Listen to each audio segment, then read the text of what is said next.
Hi friends, ఈరోజు నేను మా ఇంట్లో పప్పుచారు చేశాను. సో ప్రాసెస్ మీకు షేర్ చేస్తాను. మన ఇంట్లో ఏ వెజిటేబుల్స్ ఉంటే అవన్నీ సాంబార్లోకి వేసుకోవచ్చు మనం. సో నేను ఇలా అన్నీ ఫైన్గా చాప్ చేసుకొని పెట్టుకున్నాను.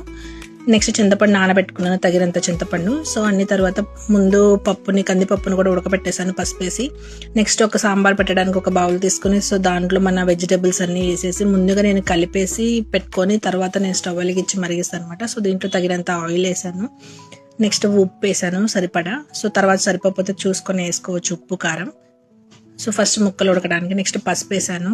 నెక్స్ట్ కారం వేసాక ఒకసారి మొత్తం కలిపి పెట్టేశాను. నెక్స్ట్ చింతపండు పులుసు పోసుకోవాలన్నమాట. మనకి ఎంత క్వాంటిటీలో కావాలో పప్పుచారు అనేది చూసుకొని మన చింతపండు పులుసు పిండుకున్నాం. నెక్స్ట్ స్టవ్ వెలిగించేసి మొత్తం మూత పెట్టి కాసేపు తెల్లనివ్వాలి. ఈ లోపు మనం కందిపప్పుని మెదుపుకుందాం. కొంతమంది ఎనపటం అని కూడా అంటారు, బట్ మా సైడ్ మెదపటం అంటాం. సో ఇలా దాంట్లో కొంచెం ఉప్పు పసుపు వేసేసి మొత్తం ఫైన్గా మెదిపేసాను. ఇప్పుడు తెల్లుతున్న పప్పుచారు చూసుకొని ఒకసారి తిప్పేసి నెక్స్ట్ మనం ఫైన్గా గ్రైండ్ చేసుకున్న పప్పు అంతా దాంట్లో కలిపేసుకోవచ్చు. నేను ఇంట్లో కొంచెం తీసాను సపరేట్గా పప్పు వేసుకొని తిందామని.